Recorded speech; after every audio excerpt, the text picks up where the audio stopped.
Bismillahirrahmanirrahim. Assalamualaikum warahmatullahi wabarakatuh. Salam sejahtera untuk kita semua. Alhamdulillah wassalatu wassalamu ala Rasulillah Sayyidina wa Maulana Muhammad ibni Abdillah wa ala alihi wa ashabihi wa man tabi'ahu wa mawala. Subhanaka la ilma lana illa ma 'allamtana innaka antal alimul hakim. Rabbi shrah li sadri wa yassir li amri wa hlul 'uqdatam min lisani yafqahu qawli.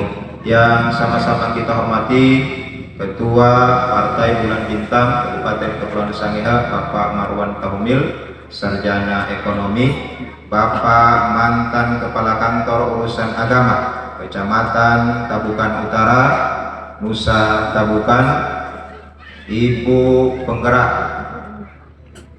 Ketua Tim PKK Kampung Liguang, Bapak Kapitalau Kampung Tola, bersama Ibu Sekretaris Kampung Tola, Bapak Kepala Madrasah Ibtidaiyah Al-Heratal Lolang, Bapak Ibu Kepala Sekolah, tokoh agama, tokoh masyarakat.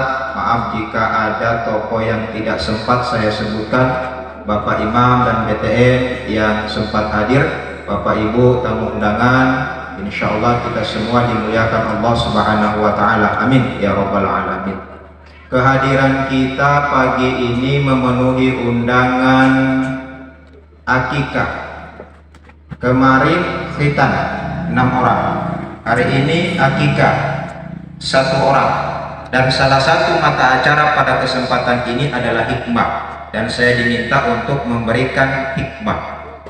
Karena yang duluan khitan kemarin, hari ini akikah, maka yang pertama saya sampaikan hikmah khitan, yang kita lebih kenal sunat. Yang pertama di khitan adalah Nabi Ibrahim alaihissalam.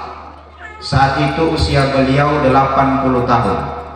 Kalau Nabi Muhammad, salah satu kemuliaan keistimewaan Nabi Muhammad terlahir dalam keadaan sudah dikhitan.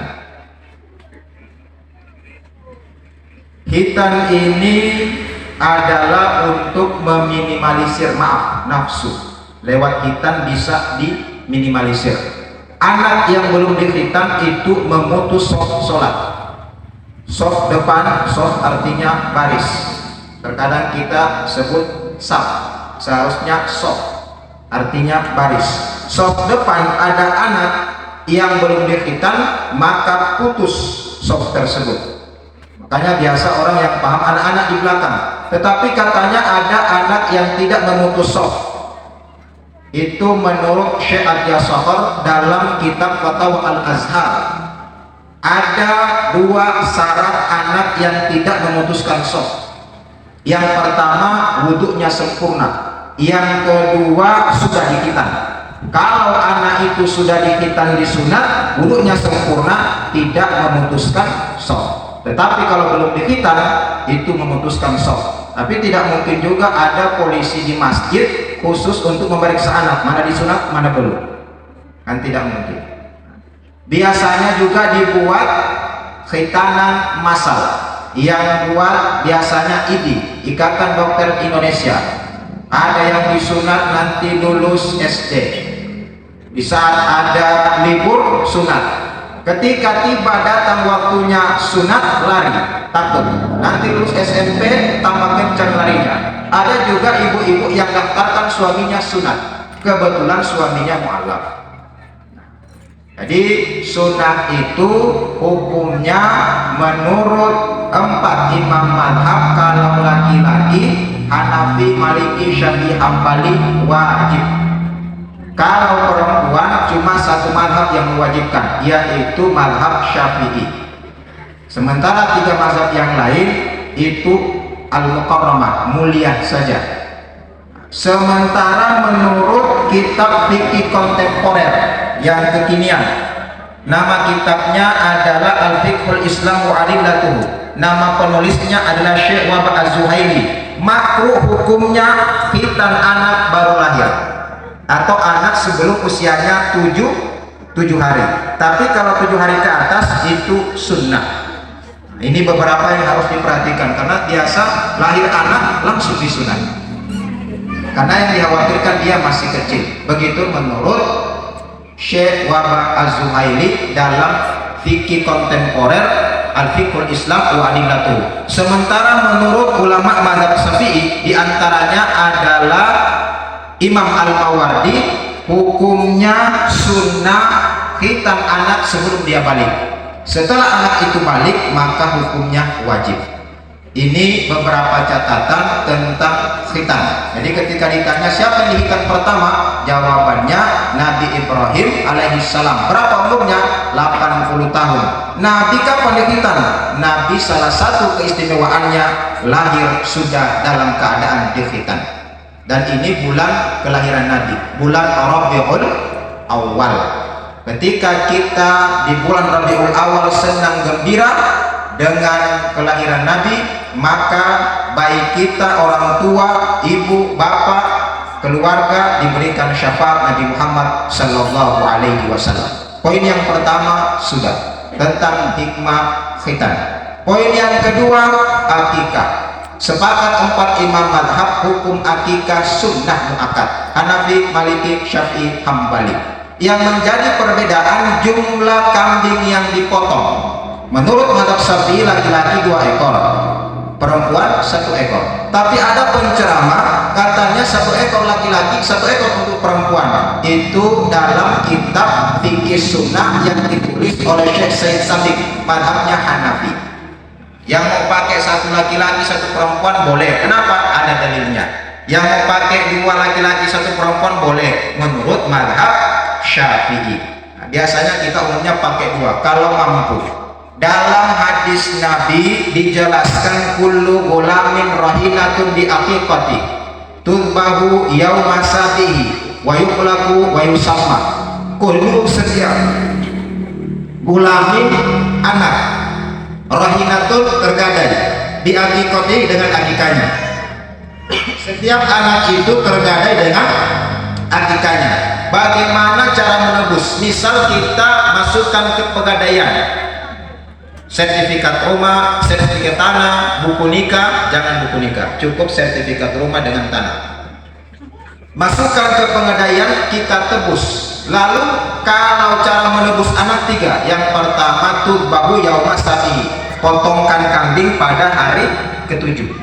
Kalau tidak bisa ke-7, ke-14, belum juga ke-21, belum juga nanti di saat dia bisa. Kalau diperhatikan kelipatan 7, 14, 21. Yang kedua cara menebusnya adalah wayuk laku, dicukur rambutnya.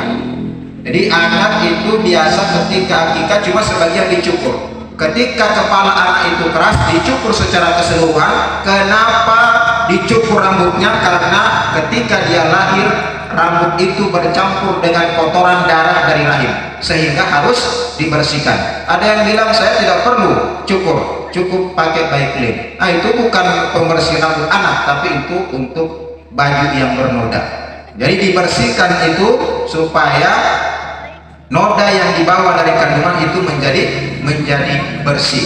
Kemudian yang ketiga adalah wayusamma, berikan nama untuk anak tersebut. Jadi setiap anak yang lahir tergadai dengan akikahnya, cara menebusnya 3. Yang pertama adalah dipotongkan kambing hari ke-7, kalau tidak bisa ke-14, kalau belum ke-21, kalau belum juga nanti di saat ada kelebihan. Yang kedua ditebus dengan cara adalah mencukur rambutnya. Yang ketiga memberikan nama. Nah, ini tentang akikah. Dari kata aqtayauku artinya memenggal, memotong, memisahkan. Karena memang akikah itu memotong. Apa yang dibaca? Yang dibaca adalah bismillahi wallahu akbar Allahumma minka walaka Allahumma taqabbal. Nah, disebut di situ nama di akikati. Namanya siapa? Bismillahi dengan nama Allah, wallahu akbar dan Allah maha besar. Allahumma ya Allah, minka ini darimu, walaka dan untukmu. Allahumma taqabbal, ya Allah terimalah. Sebut anaknya. Siapa nama anaknya baru dipotong. Baik kurban maupun akikah itu yang dibaca. Ada yang panjang, ini wajah tu wajahiyah. Ada beberapa yang digunakan untuk memotong berdasarkan hadis Nabi. untuk memotong hewan akikah. Apa bedanya akikah dengan kurban? Karena akikah memotong, kurban juga memotong. Kalau akikah dagingnya dibagi masak. Caranya dua. Yang pertama kita potong hewan, undang orang terutama yang tidak mampu makan di rumah acara. Cara yang kedua, kita potong hewan, masak antar ke mereka. Kalau kurban dagingnya dibagi mentah. Ini bedanya yang pertama. Ada yang tanya apa bedanya kurban dengan akikah? Yang pertama, kalau kurban dagingnya dibagi masak. Kalau akikah, kalau kurban dibagi mentah. Perbedaan yang kedua, hukum kurban ini ada dua. Yang pertama wajib menurut madhab Hanafi. Yang kedua sunnah muakkad menurut Maliki, Syafi'i, Hambali. Sementara akikah tidak ada yang mewajibkan. Semua 4 imam madhab sepakat bahwa hukumnya adalah sunnah muakkad. Kemudian perbedaan yang ketiga, waktunya tadi dijelaskan. Kalau kita mampu hari ke-7, 14, 21. Kalau belum nanti kapan kita mampu. Tapi kalau dia kurban itu pada tanggal 10, 11, 12, 13 Zulhijjah. 10 ini Idul Adha. 11, 12, 13 hari tasyrik. Kalau yang ceramah hari baik, hari tasyrik. Jadi hari tasyrik itu diharamkan untuk berpuasa. Yang diharamkan puasa itu 1 Syawal, Idul Fitri. 10 Zulhijjah, Idul Adha. 11, 12, 13 hari tasyrik. Jadi ini beberapa yang menjadi catatan. Yang pertama adalah hikmah dari khitan sunat, yang kedua adalah hikmah dari akikah. Bagaimana kalau yang belum diakikah sementara usianya sekarang 30 tahun? Jadi akikah itu adalah tanggung jawab orang tua kita, tapi orang tua kita secara ekonomi tidak mampu. Rambutnya sudah dicukur, tapi kambingnya belum dipotong. Di saat kita usia sudah 30 tahun, 40 tahun dan kita mampu, berikan kambing. Kalau pakai mazhab Syafi'i 2 ekor, potongkan kambing, diniatkan atas nama kita, dimasak, dibagi kepada yang kurang mampu. Tetapi tidak perlu lagi kita cukur rambut karena sudah tua. Biasakan belum cukup jalan sendiri kalau digunting rambut. Dan rambut sudah digunting, nama sudah ada, kalau diganti nanti ke pengadilan lagi. 1 huruf saja sudah disidang. Jadi bagi yang belum berakikah karena orang tuanya tidak mampu dan sekarang dia ada kelebihan, cukup dia beli kambing, maka dagingnya tersebut setelah dipotong baru dibagikan. Dan semua tergantung kepada hati kita. Saya teringat kalau kambing kisah Luqman Hakim, sehingga dijelaskan dalam Al-Quran. Maaf kalau ada namanya Pak Luqman dengan Pak Hakim di sini. Diperintahkan oleh raja untuk menyembelih seekor kambing. Setelah disembelih itu dan raja berpesan, ambillah 2 potong daging kambing yang terbaik, yang dia ambil hati dan lidahnya. Pada kesempatan yang lain diperintahkan ulang memotong menyembelih, dan raja berpesan, ambil 2 potong daging kambing yang terburuk. Dia ambil sama hati dan lidahnya, serahkan kepada raja. Raja pun heran dan ditanya, mengapa 2 potong daging yang terbaik itu hati dan lidahnya, terburuk juga sama hati dan lidahnya? Apa kata Luqman? Begitulah manusia, baik dan buruknya tergantung hati dan lidahnya. Ternyata ada hikmah di balik semua ini. Tapi ada orang tidak mau juga mendengar hikmah. Ternyata nama istrinya Ibu Hikmah. Nah, hikmah ini adalah pelajaran. Makanya ada sebuah lembaga namanya Darul Hikmah, Darul Rumah Hikmah Pengetahuan. Itulah yang saya jadikan nama TPQ, Taman Pengajian Darul Hikmah. Artinya adalah rumah pengetahuan. Ada juga 1 rumah tangga. Semoga bagi yang belum rumah tangga segera berumah tangga. Amin ya robbal alamin. Yang amin bagi yang belum rumah tangga. Kalau yang amin sudah berumah tangga, ada niat berumah tangga lagi, berarti dia mau tambah lagi. Dan yang terakhir adalah kita tinggal beberapa hari ke depan bulan akan menghadapi tahun politik, pesta demokrasi. Maka pastikan kita semua jangan sampai golput. Cukup yang putih itu baju, tapi kita harus memberikan hak suara kita. Dan perbedaan di antara kita jangan sampai membuat perselisihan. Silakan pilih masing-masing. Life is a choice. Hidup adalah pilihan. Tentukan pilihanmu sekarang. Take me out Indonesia. Nah, itu ada pilihan. Bagi yang jomblo-jomblo boleh masuk, tapi acaranya sudah tidak ada lagi sekarang. Itu hari di RTV atau di Indosiar kan? Indosiar, berarti saya pastikan ibu nonton. Sekarang sudah di Antv, ibu nonton Lasmi, setelah Lasmi Fis, setelah Fis Imli. Akhirnya tadi malam jatuhlah, padahal mereka mau nikah. Jatuh, maka dibawa ke rumah sakit. Ketika di rumah sakit ibunya datang sudah mau sembuh, datang sini. Akhirnya dia kambuh lagi lalu meninggal. Nanti saksikan lanjutannya sebentar. Ibli, Atarfa dan juga pemeran-pemeran yang lain. Jangan sampai ketinggalan bagi bapak ibu, karena saya juga ikuti itu mulai dari Fis antara Sabrina, Aditya, Dokter Alia. Nah, jadi sebentar. Tapi cukup di film kita saling meracun, jangan meracun suami, istri, tetangga. Nanti sudah terinspirasi dari film, akhirnya dia juga ikut dari film tersebut. Nah, meskipun kita nonton film, tapi jangan lupa ibu-ibu ada tanggung jawab sebagai istri untuk bagaimana suami ini dipastikan harus dilayani dulu. Keasikan nanti di HP, akhirnya suami sudah kelaparan. Yang dikhawatirkan suami akan mencari istri yang lain. Insya Allah tidak demikian. Kalau ibu bisa menjaga suaminya. Bayangkan mulai dari hikmah khitan, hikmah akikah sampai kepada suami. Karena sekarang sudah yang dikhawatirkan media sosial. Pemerintah sekarang sudah tidak lagi mengizinkan jualan lewat TikTok. Nah, itu baru di Tokyo. Tapi kalau ibu-ibu TikTok biasa, bahkan istri saya juga di TikTok. Saya bilang pilih-pilih konten, jangan sampai orang sudah bernilai lain. Apalagi saya memberikan ceramah, istri di TikTok. Nah, tapi saya sama teman sekarang sudah buat channel juga dakwah Samir. Ada YouTube-nya, ada juga Facebook-nya, ada TikTok-nya. Nah, TikTok di situ adalah bagaimana kita isi dengan hal-hal yang baik. Tapi yang hari ini diisi ada ketupat, ada juga piring. Pastikan sebentar sebelum kita pulang kita mengambil bagian. Karena doa yang ditunggu-tunggu doa makan. Doa yang paling makbul doa makan. Biasanya kita doa dulu, diterima atau tidak tergantung Allah. Tapi doa makan, makanan dulu baru kita berdoa. Nah, jadi kalau ditanya apa yang paling makbul, doa makan.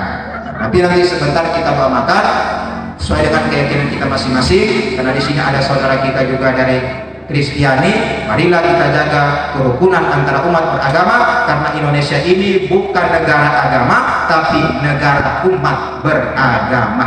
Sehingga mari kita jaga sama-sama, jangan sampai kita berpecah belah. Marilah kita bersatu, bukan satu-satu, STTP, satu untuk semua. Terima kasih, ini yang dapat saya sampaikan. Apabila kata-kata kurang berkenan, saya meminta maaf. Wassalamualaikum warahmatullahi wabarakatuh. Salam sejahtera untuk kita semua.